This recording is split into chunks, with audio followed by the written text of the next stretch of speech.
Dear friends, आज हम लोग एक नया टॉपिक स्टार्ट करेंगे कारपोरेट अकाउंटिंग का। बहुत इंपॉर्टेंट टॉपिक है वैल्यूएशन ऑफ गुडविल, है ना। वैल्यूएशन ऑफ गुडविल, इसको हिंदी में कहा जाता है ख्याति का मूल्यांकन। क्या कहा जाता है? ख्याति का मूल्यांकन। ठीक, देखो लेकिन पहले अपने लिए ये जानना जरूरी है दैट व्हाट इज गुडविल। आप लोग सब जानते हो, आप लोगों ने पढ़ा हुआ होगा that goodwill is an intangible assets, है ना। यू कैन नॉट टच और यू कैन नॉट सी और you can not feel also, है ना। कहने का मतलब ये है कि गुडविल, ख्याति इसको हिंदी में कहा जाता है ना। तो ख्याति क्या है? इंटेंजिबल एसेट है, अस्पर्शनीय है। इसको आप ना देख सकते हैं, ना छू सकते हैं, है ना, ना आपका स्पर्श कर सकते हैं, ठीक है ना। लेकिन गुडविल का वैल्यूएशन किया जाता है ना। ठीक, उसके पहले मैं तुम लोगों को गुडविल के बारे में और थोड़ा सा बतला दूं कि गुडविल होती क्या है। इंटेंजिबल एसेट है, ये तो बात तो अपने को सबको मालूम है, लेकिन साथ में अगर हम गुडविल की बात करेंगे तो गुडविल क्या है ना। बेसिकली हम लोग पढ़ते आए हैं कि गुडविल जो है वो किसी भी बिजनेस की basically reputation of the business है ना। ठीक, यो कि किसी भी गुड बिजनेस के प्लेस के कारण हो सकती है, या कभी कभी किसी के नाम के कारण भी गुडविल होती है ना। ठीक, गुडविल किसी भी बिजनेस में एग्जिस्ट होने के बहुत सारे कारण होते हैं, चाहे वो प्लेस के कारण हो, चाहे वो नाम के कारण हो, है ना। ठीक, या कभी कभी क्या होता है जैसे ट्रेडमार्क, है ना। ठीक, उसके कारण जो है वो गुडविल होती है ना। ठीक, मैंने कहा प्लेस के कारण, है ना।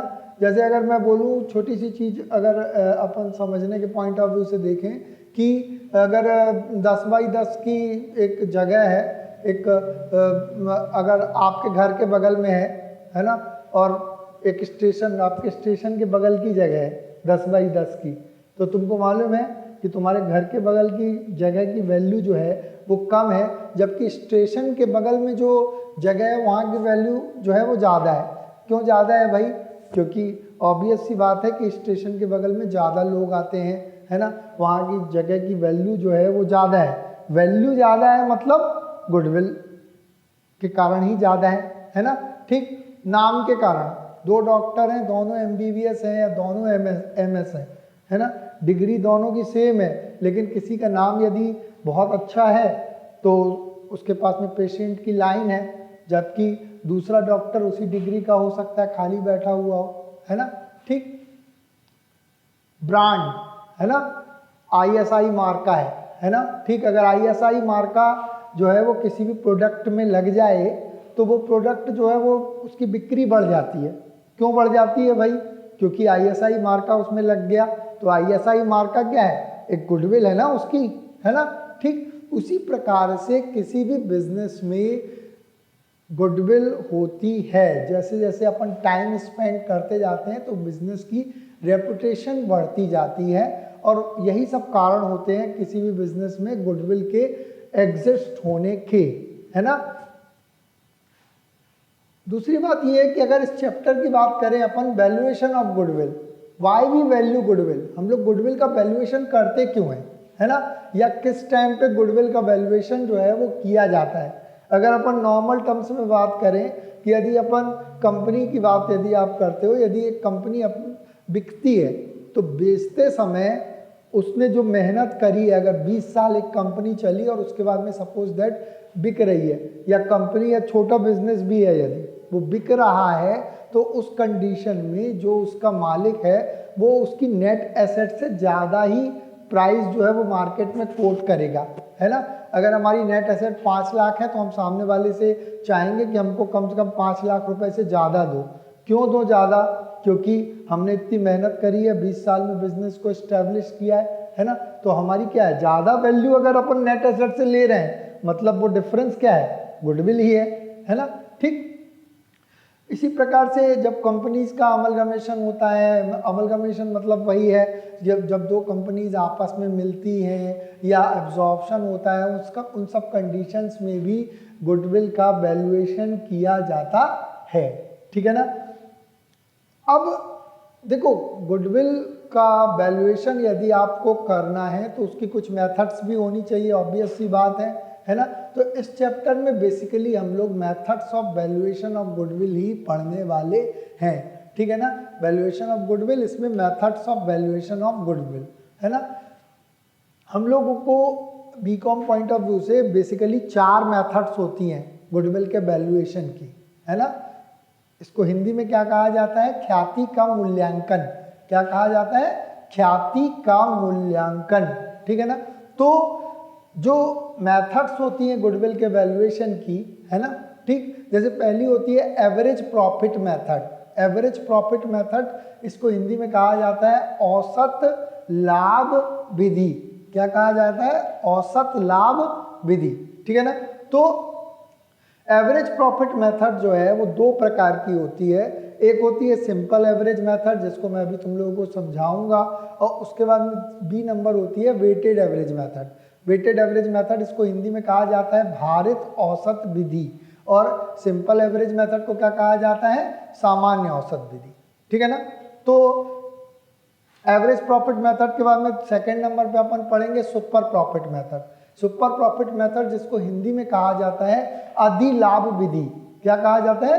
अधिलाभ विधि, सुपर प्रॉफिट मेथड। उसके बारे में भी मैं तुम लोगों को बताऊंगा। थर्ड होती है कैपिटलाइजेशन मेथड। कैपिटलाइजेशन मेथड का मतलब, इसको हिंदी में कहा जाता है पूंजीकरण विधि, है ना। क्या कहा जाता है? पूंजीकरण विधि। और फोर्थ होती है एन्युटी मेथड, मतलब वार्षिकी विधि, ठीक है ना। हिंदी में मैं तुम लोगों को थोड़ा थोड़ा टर्म्स बता देता हूँ, जिससे हिंदी मीडियम वाले स्टूडेंट्स भी आराम से पढ़ सकते हो, है ना। मैंने बार बार तुम लोगों को बोला हुआ है, कॉलेज लेवल में ऐसा फर्क नहीं होता हिंदी और इंग्लिश का, है ना, ठीक। तो इसको पढ़ोगे तो बड़े आराम से समझ में आ जाएगा तुम लोगों को। अब देखो, पहले नंबर पे मैं तुम लोगों को जो एक्सप्लेन कर रहा हूँ आज, सिंपल एवरेज मेथड, जिसको क्या कहा जाता है हिंदी में? सामान्य औसत विधि, है ना। देखो, फॉर्मूले हैं, केवल अपने को याद रखना है ना। गुडविल इज इक्वल टू होता है average profit into number of purchase year. Number of purchase years ये क्वेश्चन में दिया हुआ रहता है तुम लोगों को, और एवरेज प्रॉफिट मतलब औसत लाभ। तो औसत लाभ इनटू क्रय वर्षों की संख्या, या क्रय वर्ष जिसको कहा जाता है, ठीक है ना। तो ये तुम लोगों को क्वेश्चन में दिया हुआ रहता है। एवरेज प्रॉफिट अपन निकाल सकते हैं, है ना। देखो, एवरेज प्रॉफिट का भी नीचे मैंने फॉर्मूला लिखा हुआ है, summation of profits of different years. ये क्या है? ये काय का साइन है? समेशन। समेशन मतलब टोटल, है ना। तो total profits of different years upon summation of number of years, है ना, upon summation of number of years. Summation मतलब योग, टोटल, ठीक है ना। इसको हिंदी में क्या कहेंगे?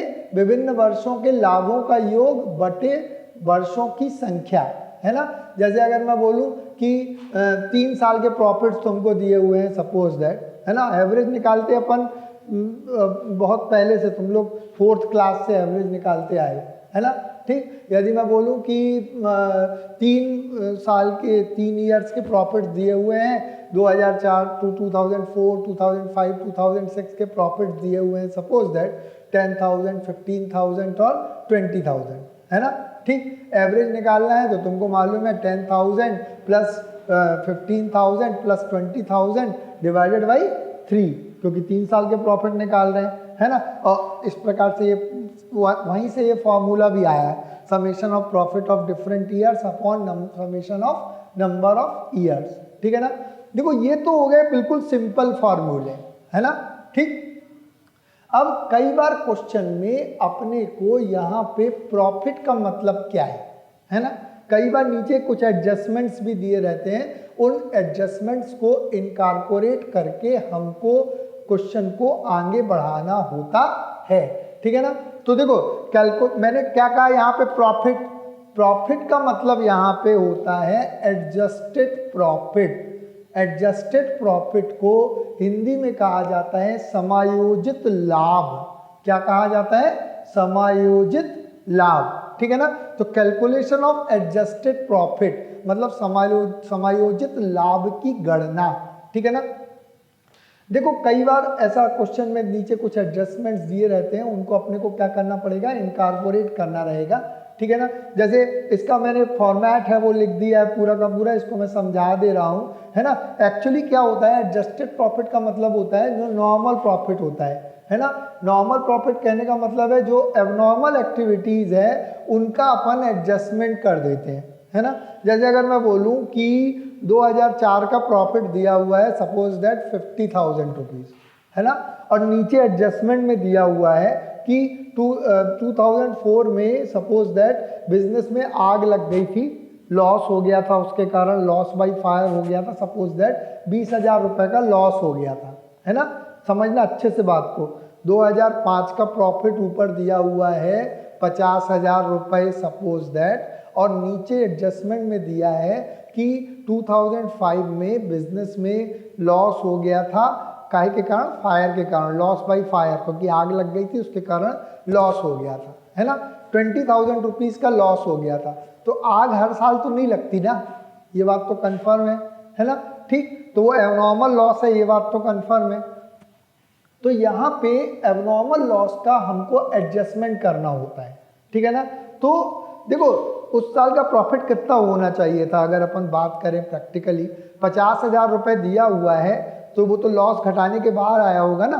तो नॉर्मल प्रॉफिट कायदे से कितना होना चाहिए, 50,000 प्लस 20,000, मतलब 70,000 रुपीज का प्रॉफिट होना चाहिए ना उस साल, क्योंकि 20,000 रुपए लॉस हो गया, उसके कारण प्रॉफिट कम हो गया, तो 50,000 रुपए ऊपर दिया हुआ है। तो इस प्रकार के एडजस्टमेंट्स जो हैं वो हमको पहले करने हैं, उसके बाद में एडजस्टेड प्रॉफिट निकालना है, और उसके बाद में ये एडजस्टेड प्रॉफिट को जो है वो उनका अपने को समेशन करना है, और उसके बाद में ये वाला फॉर्मूला जो है वो हमको अप्लाई करना है ना।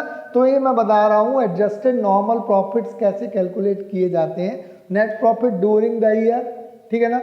और उसके बाद में इसमें जोड़ दिया जाएगा abnormal loss and non trading expenses, non trading या नॉन रिकरिंग एक्सपेंसेस।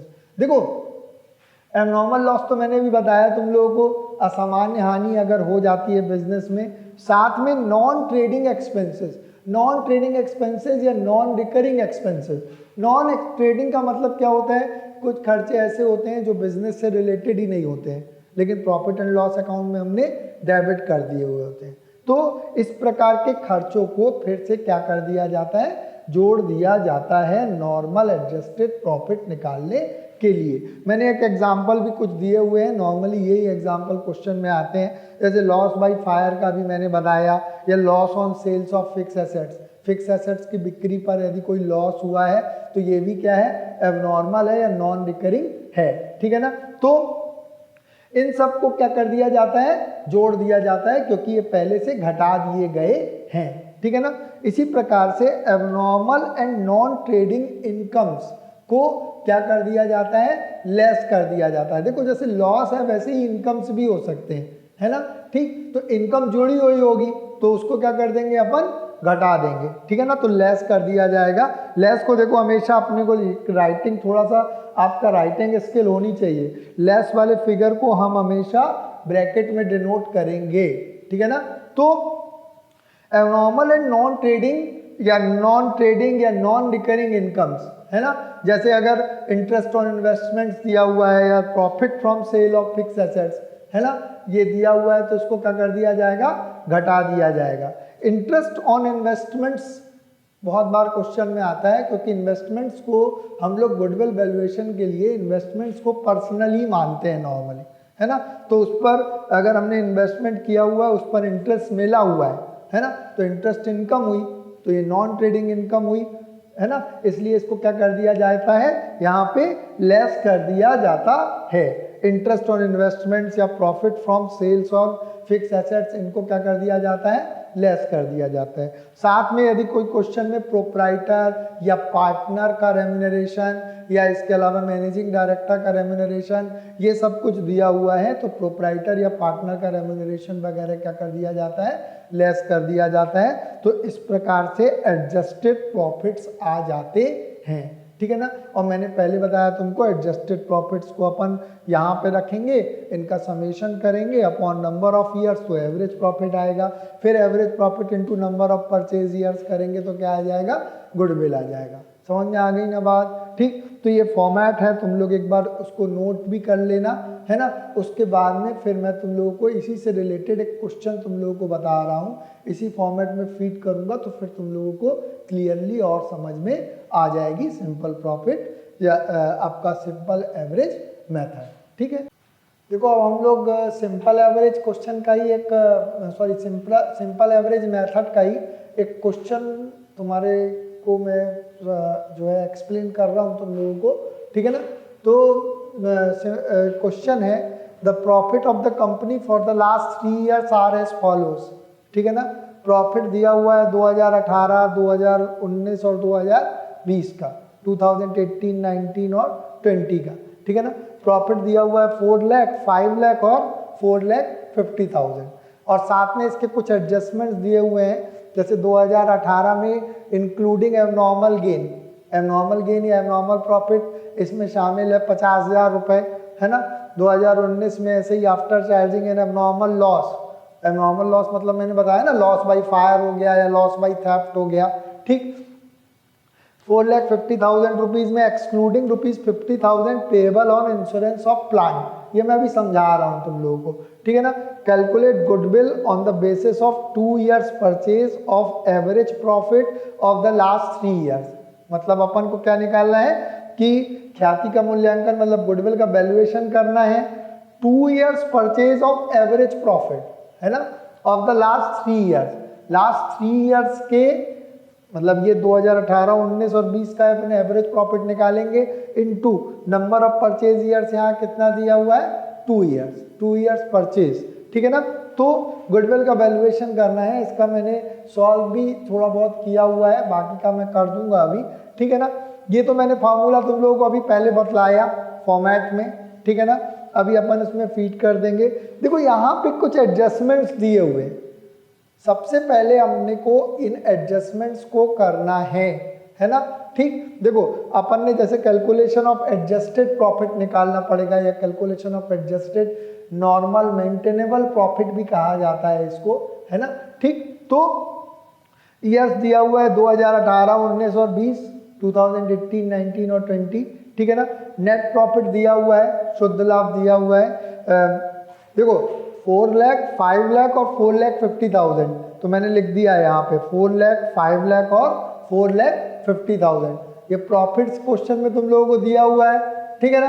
अब एबनॉर्मल गेन सब लोगों को मालूम है कि लेस करते हैं, है ना, ठीक, या एबनॉर्मल प्रॉफिट्स, तो यहाँ पे अपन ने लेस कर दिया एबनॉर्मल प्रॉफिट 50,000 रुपीज़ 2018 के प्रॉफिट में, ठीक। 2019 में एबनॉर्मल लॉस दिया हुआ है 1 लाख रुपए, तो ये प्लस करते हैं, तो यहाँ पे प्लस कर दिया है नॉर्मल लॉस 2019 के प्रॉफिट में 1 लाख रुपीस दिया हुआ है, तो इसको अपन ने क्या कर दिया, प्लस कर दिया, ठीक है ना।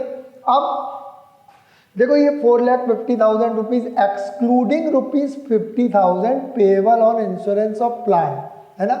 एक चीज मैंने तुम लोगों को नहीं बताई थी अभी जब मैं एक्सप्लेन कर रहा था एडजस्टेड प्रॉफिट को, कि कई बार ऐसे कुछ खर्चे ऐसे होते हैं जो नॉर्मल खर्चे होते हैं, नॉर्मल खर्च है लेकिन वो लिखना भूल गए हैं, है ना, और नीचे अगर क्वेश्चन में दिया हुआ है तो उसको अपन क्या कर देंगे, लेस कर देंगे। लेस क्यों कर देंगे, क्योंकि नॉर्मल खर्च है तो उसके कारण प्रॉफिट कम होगा ना भविष्य में, है ना। तो ये लिखा हुआ है 50,000 रुपीज इसमें अभी लेस करना है, एक्सक्लूडिंग का मतलब क्या हो गया, 50,000 रुपये अभी इसमें शामिल नहीं है जो इंश्योरेंस ऑफ प्लांट के हैं। इंश्योरेंस ऑफ प्लांट मतलब प्लांट का इंश्योरेंस करवाया हुआ होगा, ये नॉर्मल खर्च है तो खर्च के कारण प्रॉफिट क्या होगा, कम होगा। तो इंश्योरेंस ऑफ प्लांट को अपन क्या कर दिए, यहाँ पे लेस कर दिए क्योंकि ये नॉर्मल खर्च है ना। फिर से बता रहा हूँ, एडजस्टेड प्रॉफिट निकालने में एबनॉर्मल एक्सपेंस एंड लॉस जोड़ते हैं, एबनॉर्मल इनकम्स एंड गेन्स घटाते हैं, और अगर कोई नॉर्मल एक्सपेंस है जो पहले अपन ने डेबिट नहीं किया हुआ है तो उसको क्या कर देंगे, लेस कर देंगे, अगर कोई क्वेश्चन में दिया हुआ है तो, ठीक है ना। इसलिए यहाँ 50,000 रुपए जो है वो अपन ने क्या कर दिए, लेस कर दिए, क्योंकि ये नॉर्मल एक्सपेंस है और लिखा गया नहीं लिखा गया था, ठीक है ना। तो इनका जो फाइनल फिगर आया 2018 के प्रॉफिट का, 4 लाख में से 50,000, 3,50,000, 5 लाख में से 5 लाख और 1 लाख जोड़ा है ना, ठीक। 2019 के प्रॉफिट 6 लाख और 450 में से 50,000 गया तो 4 लाख, ठीक है ना। ये क्या आ गया अपना एडजस्टेड प्रॉफिट, है ना। अब इसके बाद में अपने को क्या करना है, अब अपने को एवरेज प्रॉफिट निकालना है ना। तो एवरेज प्रॉफिट निकालने के लिए क्या करेंगे, इन तीनों का टोटल करेंगे, ठीक। तो 6 और 4 10 लाख और 3,50,000 13,50,000 हुआ, ठीक। तो देखो प्रॉफिट्स ऑफ डिफरेंट ईयर्स कितना हुआ, 13,50,000, है ना। समेशन ऑफ प्रॉफिट कर लिया अपन ने, ठीक है ना। और उसके बाद में अपॉन नंबर ऑफ ईयर्स, तो तुम लोगों को मालूम है अपॉन 3 है ही है ना, ठीक। तो देखो 13,50,000 अपॉन 3, ठीक है ना। तो इसको अगर अपन करते हैं कैलकुलेट तो आएगा 4,50,000, ठीक है ना। कितना आया, 4,50,000, ये एवरेज प्रॉफिट आ गया। और उसके बाद में फिर अपन ने फॉर्मूला लगा दिया, 4,50,000 एवरेज प्रॉफिट है into number of purchase years कितना है 2, क्वेश्चन में दिया हुआ है, ठीक है ना। तो ये आ गया 9 लाख रुपीज गुडविल, है ना। This will be your answer, समझ में आ गई ना बात, ठीक। तो ये मैंने तुम लोगों को एक क्वेश्चन समझाया सिंपल एवरेज प्रॉफिट का। देखो पूरे क्वेश्चंस एक्सप्लेन करना वैसे भी पॉसिबल नहीं है, लेकिन मैं कोशिश करता हूं कि कॉन्सेप्ट वाले क्वेश्चन जो है वो तुम लोगों को कम से कम एक्सप्लेन कर दूं, साथ में पूरे के पूरे कॉन्सेप्ट एक्सप्लेन कर दूं। उससे क्या होगा, तुमको बाकी के क्वेश्चंस बन जाएंगे, ठीक है ना। अब इसके बाद में नेक्स्ट हम लोग पढ़ेंगे क्या, वेटेड एवरेज मेथड। अभी क्या पढ़े थे, simple average method. B number में अपन पढ़ेंगे वेटेड एवरेज मेथड, मतलब भारित औसत विधि। क्या कहा जाता है उसको, भारित औसत विधि या वेटेड एवरेज मेथड, ठीक है। देखो नेक्स्ट मेथड होती है गुडविल के वैल्यूएशन की, वेटेड एवरेज मेथड, है ना। इसको हिंदी में क्या कहा जाता है, भारित औसत विधि या भारित औसत लाभ विधि, ठीक है ना। तो फॉर्मूला है इसमें भी, गुडविल इज इक्वल टू होता है weighted average profit into number of purchase years. Weighted average profit मतलब वही भारित औसत लाभ इनटू क्रय वर्षों की संख्या। ये क्वेश्चन में तुमको ऑलवेज दी रहेगी, ठीक है ना। वेटेड एवरेज प्रॉफिट का जो फॉर्मूला होता है वो है summation of profits into wait, है ना। प्रॉफिट तुमको क्वेश्चन में दिए रहेंगे और वेट भी तुमको क्वेश्चन में दिए हुए रहेंगे। एक क्वेश्चन से मैंने तुम लोगों को अभी एक्सप्लेन भी किया है ये चीज, ठीक है ना। तो प्रॉफिट्स यहाँ पे भी देखो, कई बार क्वेश्चन में ऐसा होता है कि तुम लोगों को एडजस्टेड प्रॉफिट निकालने रहते हैं। अगर कुछ नीचे एडिशनल इंफॉर्मेशन दी है एबनॉर्मल लॉस, एबनॉर्मल गेन से रिलेटेड, ठीक है ना, तो उसको एडजस्ट करना है पहले, उसके बाद जो प्रॉफिट आया उसको ही यहाँ पे लेना है। ये चीज़ याद रखना, आगे के क्वेश्चंस में तुम लोगों को आएंगी बहुत सारी चीज़ें, ठीक है ना। यहाँ पे मैं केवल कॉन्सेप्ट बता रहा हूँ तुम लोगों को। तो प्रॉफिट का मतलब क्या है, एडजस्टेड प्रॉफिट, मैं ऑलरेडी एक्सप्लेन कर चुका हूँ तुम लोगों को, इनटू वेट। और उसका अपन को क्या निकालना है, प्रोडक्ट निकालना है। प्रोडक्ट का मतलब वही समेशन टोटल निकालना है, ठीक है ना, upon summation of weight. Weight तुम लोगों को ऑलरेडी क्वेश्चन में हमेशा दिए हुए रहेंगे, है ना। उसको निकालना नहीं है तुम लोगों को, हमेशा क्वेश्चन में तुम लोगों को दिए हुए रहेंगे, ठीक है ना। तो अब देखो जैसे क्वेश्चन लिखा हुआ है, calculate goodwill on the basis of 3 years purchase of weighted average profit of the last 5 years। मतलब लास्ट 5 years के यहाँ पे तुम लोगों को प्रॉफिट्स दिए हुए हैं, ये क्वेश्चन में दिया हुआ है।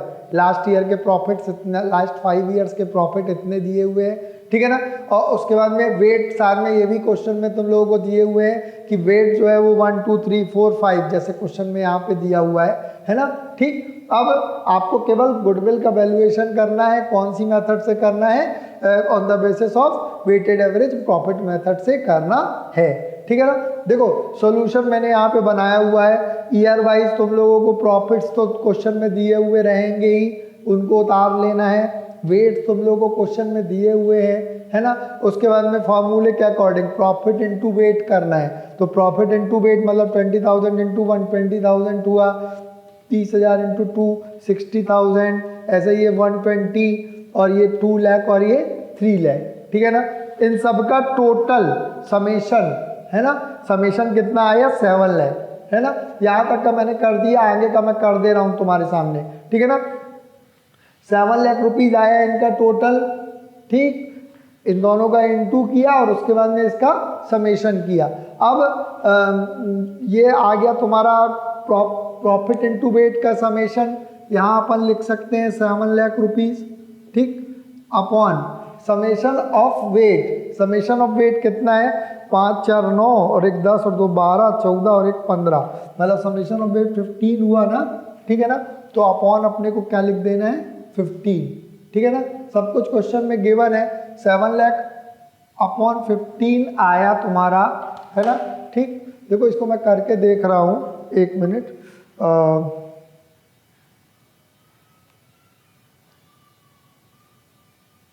7 लाख अपॉन 15 46,600.66.66 इसमें आ रहा है, ठीक है ना। अपन ने ले लिया, ठीक, दो अंकों तक ले सकते हो, 2 डिजिट्स तक। और इसके बाद में into number of purchase years, है ना। तो देखो 46,600.66 into number of purchase years. Number of purchase years कितना दिया हुआ है क्वेश्चन में 3, ठीक है ना। तो इनटू 3 किया अपन ने तो आ गया 1,40,000 पूरा, ठीक है ना। तो ये क्या हो गया तुम्हारा आंसर हो गया। समझ में आई ना बात, है ना, ठीक। हाँ देखो तो मैं ये बता रहा था तुम लोगों को कि यहाँ 1,40,000, देखो यहाँ पे एक चीज मैं तुम लोगों को बता दूं, कैलकुलेटर यूज करते किसी से नहीं आता है ना, ठीक। जब तुम कैलकुलेटर में ये फिगर प्रेस करोगे, जैसे मैंने अभी मोबाइल में किया तुम्हारे सामने, क्योंकि अभी मेरे पास मोबाइल है, सब नॉर्मली स्टूडेंट्स के पास आजकल मोबाइल ही होता है, प्रॉब्लम ये होती है ना, ठीक। जबकि आपको एग्जाम में क्या मिलना है, कैलकुलेटर मिलना है। कैलकुलेटर को उपयोग करने भी अपने को आना चाहिए। जब तो हमने इसको किया 7 लाख अपॉन 15 किया तो 46,666.66 आया। मतलब अगर तुम्हारा 10 डिजिट या 12 डिजिट कैलकुलेटर है तो 0.6666 आया, ठीक है ना। पूरा उतना ही रहने दो और इनटू 3 कर दो, ठीक है ना। तो आ जाएगा 1,40,000 एग्जैक्ट आएगा, है ना। अगर तुम करोगे 46,000 से इतना 46,666.66 केवल या 0.67 मान लिया, इनटू 3 करोगे तो 1 आध रुपए का डिफरेंस आ सकता है तुम्हारा, है ना, ठीक। तो इसीलिए कैलकुलेटर यूज करते समय अपने को सावधानी करनी है। पॉइंट के आगे जितने डिजिट का कैलकुलेटर है 0.666 कर दिया, इनटू 3 किया तो अपना एग्जैक्ट फिगर आएगा 1,40,000। समझ में आ गई ना बात, ठीक। तो ये थी वेटेड एवरेज मेथड जो मैंने तुम लोगों को एक्सप्लेन करी। अब नेक्स्ट मेथड मैं तुम लोगों को इसके बाद में एक्सप्लेन करूंगा, क्या, सुपर प्रॉफिट मेथड। वो भी बहुत इंपॉर्टेंट मेथड है ना, ठीक। देखो इसके बाद में मैं तुम लोगों को बता रहा हूँ नेक्स्ट मेथड, क्या, सुपर प्रॉफिट मेथड, है ना। अभी तक अपन ने जो डिस्कस करी वो कौन कौन सी मेथड्स थी। एवरेज मेथड हम लोगों ने बता दिया, हमने तुमको बतला दिया, सिंपल एवरेज मेथड भी बतला दिया और वेटेड एवरेज मेथड भी बतला दिया, ठीक। नेक्स्ट है सुपर प्रॉफिट मेथड। इसको हिंदी में कहा जाता है अधिलाभ विधि। क्या कहा जाता है हिंदी में, अधिलाभ विधि। देखो फॉर्मूला है, फॉर्मूला कैसे आया ये भी मैं तुम लोगों को अभी एक्सप्लेन करूंगा तुम लोगों को, ठीक है ना।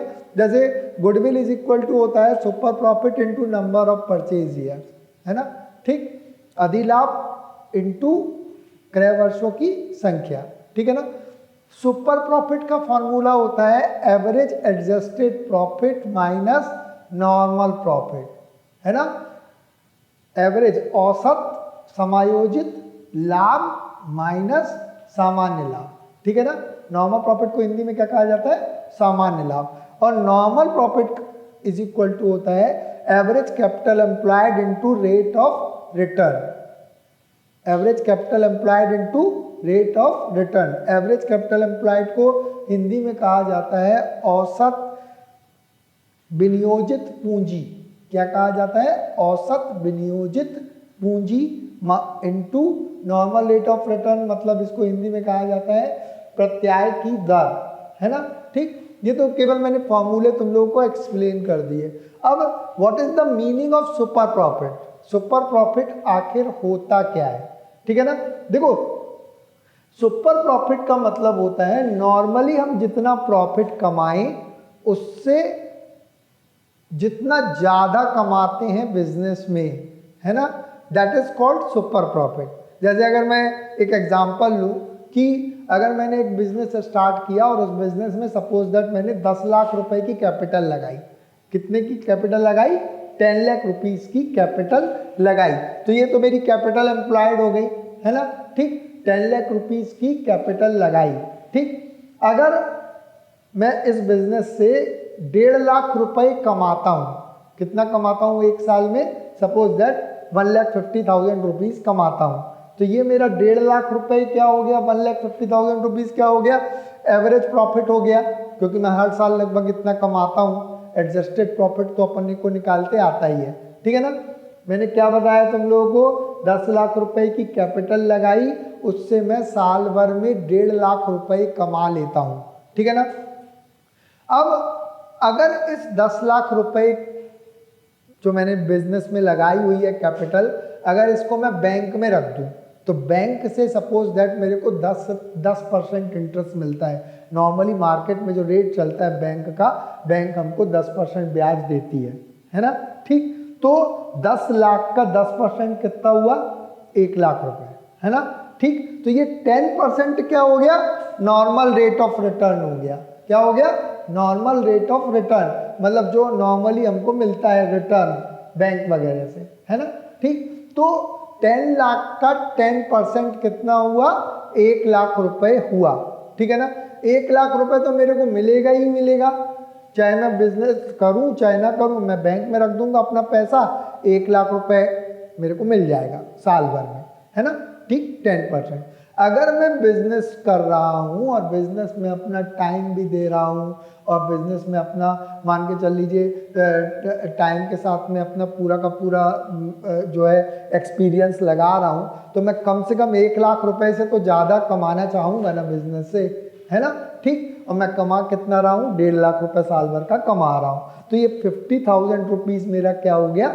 सुपर प्रॉफिट, है ना। 1 लाख रुपए से ज़्यादा जितना मैंने कमाया, that is called super profit. इसीलिए जो सुपर प्रॉफिट का फॉर्मूला है average adjusted profit minus normal profit, और नॉर्मल प्रॉफिट का फॉर्मूला क्या दिया हुआ है? Average capital employed minus into normal rate of return. यहाँ कैपिटल एम्प्लॉयड मैंने ली 10 lakh, 10 lakh into normal rate of return 10% हुआ। ठीक, बैंक से जो मिला तो 10 लाख का 10% कितना हुआ? 1 लाख रुपए नॉर्मल प्रॉफिट आया। ठीक, मैं कमा कितना रहा हूं? मैंने अभी आप लोगों को बताया 1.5 लाख, तो 1.5 लाख में से 1 लाख घटाया तो 50,000 मेरा क्या आ गया? सुपर प्रॉफिट आ गया। और फिर super profit into number of purchase years कर दिया तो क्या आ गया? गुडविल आ गया। समझ में आ गई ना बात? ठीक, तो ये है नॉर्मली सुपर प्रॉफिट मेथड के फॉर्मूले जो है वो इस प्रकार से आए हैं। और साथ में अब इससे रिलेटेड मैं तुम लोगों को, देखो एक चीज मैं और बतला दूं, उसके बाद में इकट्ठा हम सुपर प्रॉफिट का एक क्वेश्चन पूरा का पूरा तुम लोगों को मैं एक्सप्लेन करूंगा, है ना। यहाँ पे एक वर्ड मैंने यूज किया है average capital employed. What is the meaning of average capital employed? Average capital employed आखिर होता क्या है ना। ये बहुत इंपॉर्टेंट कॉन्सेप्ट है। तो मैं तुम लोगों को बता रहा हूँ कि एवरेज कैपिटल एम्प्लॉयड तो हम लोगों को मालूम है जो हम लोग बिजनेस में लगाते हैं, है ना। ठीक, जैसे अभी मैंने तुम लोग का एग्जांपल में बताया ना कि 10 लाख रुपए मैंने तो बिजनेस में लगाए हुए हैं, तो ये कैपिटल एम्प्लॉयड। ठीक, लेकिन ये तो अपन नॉर्मल लैंग्वेज में बोल दिए, लेकिन कैपिटल एम्प्लॉयड या एवरेज कैपिटल एम्प्लॉयड का कैलकुलेशन किस प्रकार से किया जाएगा, ये इसके बाद में अब मैं तुम लोगों को बतला रहा हूं। और उसके बाद में हम लोग सुपर प्रॉफिट मेथड का एक क्वेश्चन करेंगे, ठीक है ना। हाँ,